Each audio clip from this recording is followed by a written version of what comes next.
Welcome back to Exploring Whiskeys. Again, I'm Eric. And I'm Kevin. And this is a special release. We've already done a handful of Wheeler's Raid. We went through some of the numbered ones. That's I think this is a 1 number. through what? 14, I think, is where they're at now. I think this is number 11, but it's not on the bottle, so I can't actually claim that it's number 11, but I think it is. This is their Honey Finished. Okay. We don't know a whole heck of a lot about this. All we know is literally from their website is it says it's 5 to 6 year old bourbon. It is a double barreled whiskey, but I don't know if it's double barreled before it goes in the honey barrel, because they actually talk about the second barrel is toasted and charred. Well, you wouldn't do that to the honey barrel, I don't think. So I want to say this is touching a third barrel maybe? Or did they toast and char it and then put the honey in it? Don't know. I feel like when we talk together, the honey's put in, then they kind of give it another quick char, and then... Okay. I feel like one of the other things that they do differently than some of the more, at least regionally popular honey finished, Belmead is like one of the super popular honey finished ones, is Belmead uses barrels that were used to age honey. They take honey, put it in the barrel, and kind of spin it so that it's like, it just kind of spreads out and coats the whole barrel. So it's a little bit of a lighter impact, but they did a special release last week. Last week, they did a special release, and that's probably like 3 or 4 weeks from the time this actually gets released. But so they did a special release. They have a honey bourbon, a honey rye, and a double toasted rye.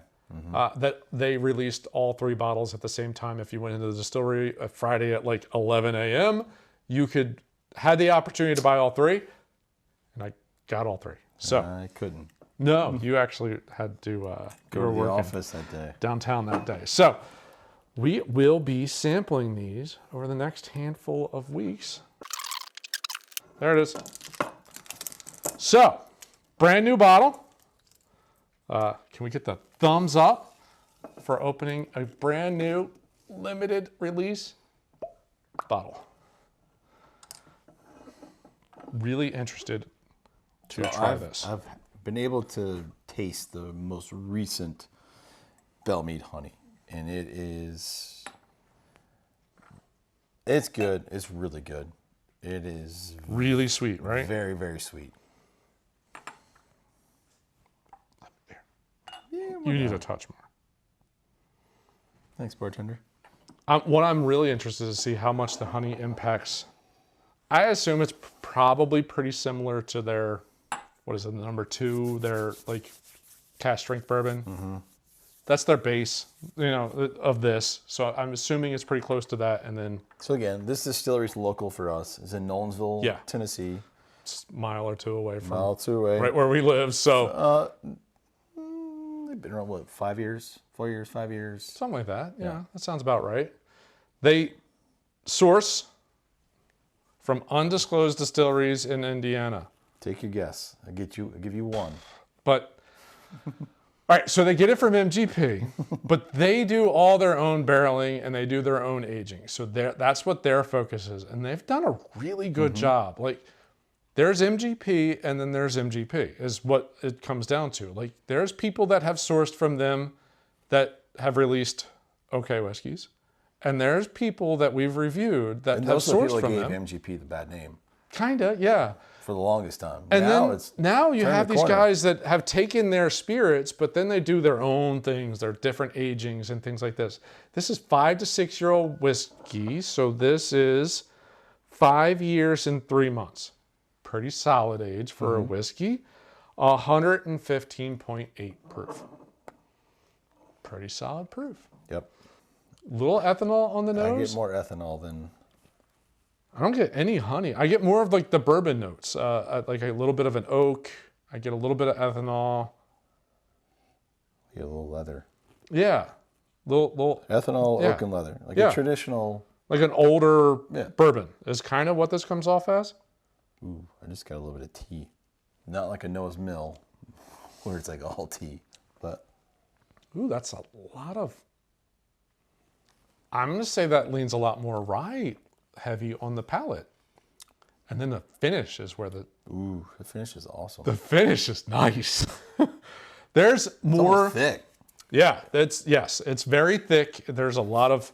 I don't know if it's oil or if it's just the honey, like, viscousness. It doesn't move. Well, there it goes.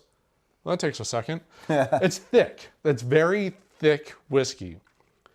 You get a little bit of on the inside of the mouth right now. red, yeah. But I got a little like a rye spice, like initially off the palate, really fast. And then everything turned really sweet. I didn't get the rye, but I definitely got the sweet. You didn't get a spice off the very beginning? Not really. No, I go back to the nose. Now I get more of a rye note. Yeah. It's there. There's a little bit of a rye note. It's not like soup. It's not a crazy amount, but there's a bit of a spice or something in there. Still get those age notes is what I get. Touch of like vanilla. Oh, holding on to it? Yeah? No more sweetness. It just dries up. Really? Got overly oaked? Yeah. Huh. I mean, now, like way later, like my mouth is kind of watering a little bit and I get the sweet. But man, it just dried up. And now I got a little bit of the warmth. Ran into another whiskey club member while I went over to buy these. And we were talking to one of the guys that was selling them. And that is the idea. The honey is a hint. It's just supposed to touch the honey note from being in the honey barrel. They didn't want it to be a primary note. Okay? Which is the opposite of the... Total opposite of what Belle Meade does. does. Belle Meade wants the honey to be almost the primary note and the whiskey to kind of sit in there. So they really wanted it to just touch there, but, you know, and sweeten it just a little. Mm-hmm. So that's kind of what their thinking was, which goes back to why they don't use like a totally infused honey barrel. Mm-hmm. They're just, you know, putting, I don't know, however much honey into a barrel and kind of spinning it and coating it. All right. Water it. I wanted to do that too. Yeah, it does. It spices up a little bit and it does really try out. And my tongue got that little tingly thing going on. But the finish still stays thick and sweet. But it's much later. Yeah, right. It takes a Much second for later. that to show up. All right. Oh, you drank up more of yours. All right. We'll put a little less water in yours.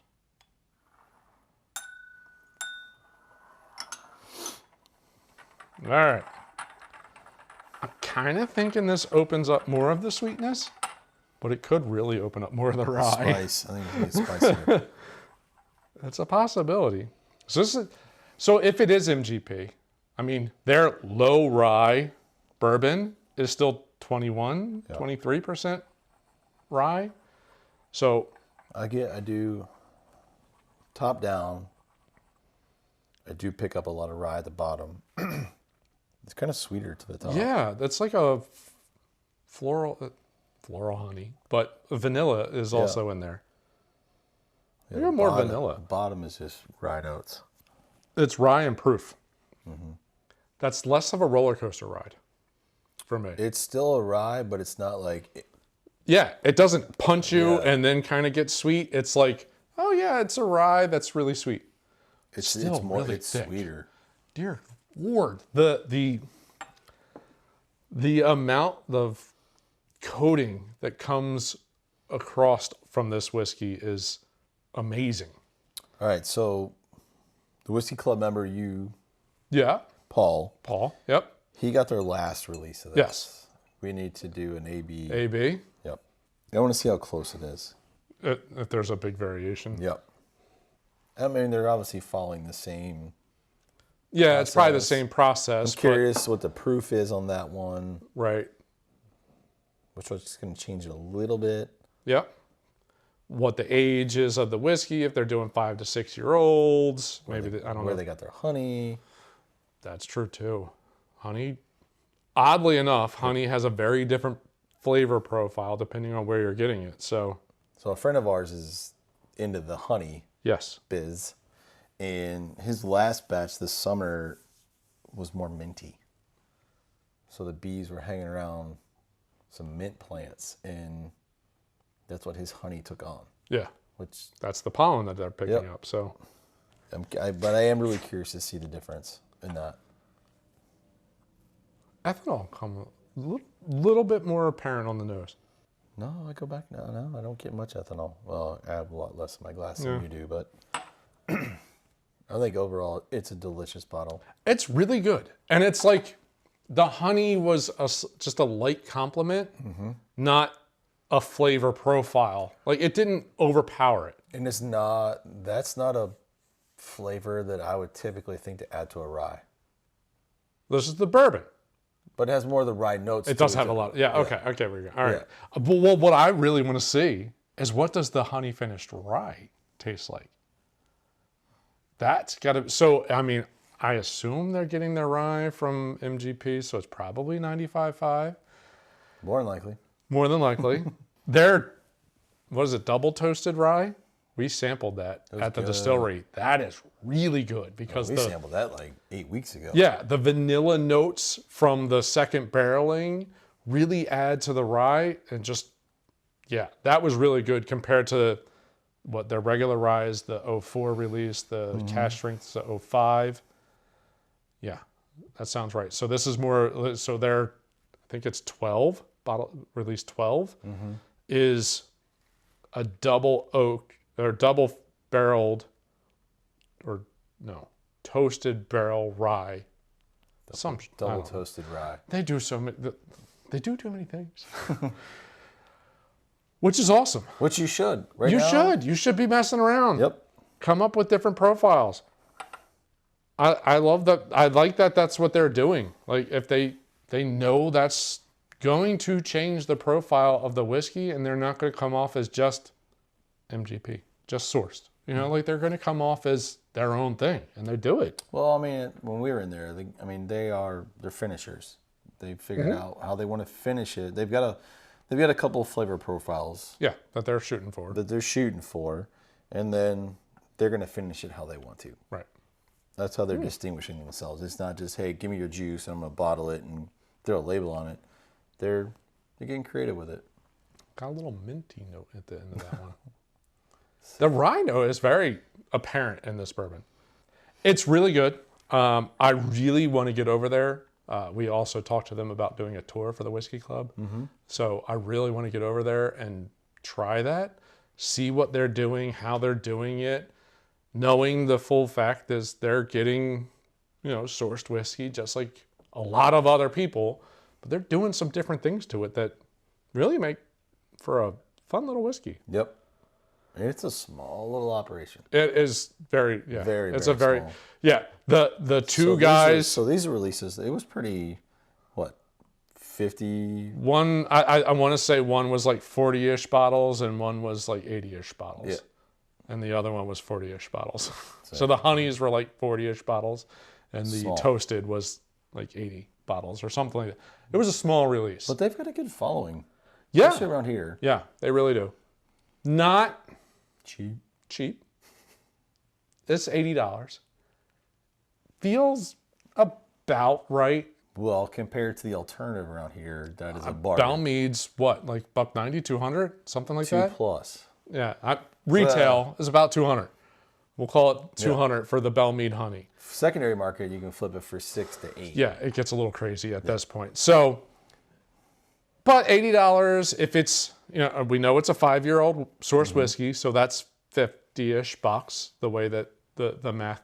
Then you got the honey. You fill the honey. Then you got a honey thing. You got a second barreling. Okay, I get it. I kind of feel like that's probably the right ballpark. This one it's a local distillery that's doing a lot of really fun things, and I'm gonna support them because I want them to keep doing fun things. Well, The numbering was interesting, but now it's like, okay, now you're at. Yeah. I remember in the beginning, it's like, oh, 4. It's like, I wonder how far they're going to go. Well, Right. They're obviously. I feel like they're going to keep going. I think so. Yeah, I do. And I don't think this will ever be standard. No. It'd be awesome if it was. I think They there's could a sell lot that. of effort in that. They guy. could sell the hell out of that. Yeah, if it was regular. absolutely. But they're going to need a bigger building. Yeah. Again, I mean, we've been in there. We've hung out. We've talked to the bartender. We've talked to one of the Sales manager. salesmen / investor. I mean, Yeah. No, the one investor has commented on a handful of episodes. Yes, right. Yep. They've got a really good story. They get a lot of good product coming out of there. Yep. Anxious to see what 15 and 16, 17, 18, 19 are going to be. Sure. Because I imagine those numbers are going to keep going. Yeah. I'm just interested. I'm interested to see what the honey rye tastes like. And I have, absolutely. I'm excited to go back to the toasted barrel rye. Mm-hmm. And that's a rye. I want to go taste a rye. Just saying. Shocker. Again, it's a great bottle. It's a great distillery. I love what they're doing. Mm-hmm. Again, small operation. They've figured out their kind of their niche. Mm-hmm. And anxious to see how they keep rolling with it. FYI, their distribution is mostly Tennessee, and they're just getting down into Georgia the last time we talked to the guy. So they're not hugely distributed. And something like this, like I said, it was only sold at the distillery. So you got to be local to be able to pull a bottle. Which I'm glad they did it, because when they released the other honey this summer, I think they took it to like 2 liquor stores in the area. Yeah, Gone. So now it's like they're handling it more. From what I gathered, there's more bottles available this time around. There were more bottles available this time around, and you just got to pay attention to their social media account. Yes. And oddly, I want to say the one over the summer was an Instagram post. The one this past week was a Facebook only post. So you kind of have to follow both. They're tricky like that. Well, again, it's nice to have these guys local. Yep. I'm glad you were able to slide over there and get the 3 releases. Anxious to try the other 2. Yeah, I can't wait. So we had a good time over there a couple weeks ago. Looking forward to going back. Talking to the people that work there. Looking forward to going back. Yeah, if you get a sample of this, it's worth it. Solid. Very solid. Hopefully one of your buddies picked it up like I did. So, well, we hope you enjoyed this review. If you did, we encourage you to hit that like button at the bottom of the screen. While you're down there, if you're new to the channel, subscribe. Hit the bell icon, get notified every time we put a new episode. Let us know if you've had any of the other Wheeler's Raids that we haven't reviewed. I think we've done up to 5, and then we started skipping around. So, love to hear from you, and love to hear what your thoughts are about some of their other releases. Yep. Thanks for watching. See you on the next episode. Cheers. Cheers.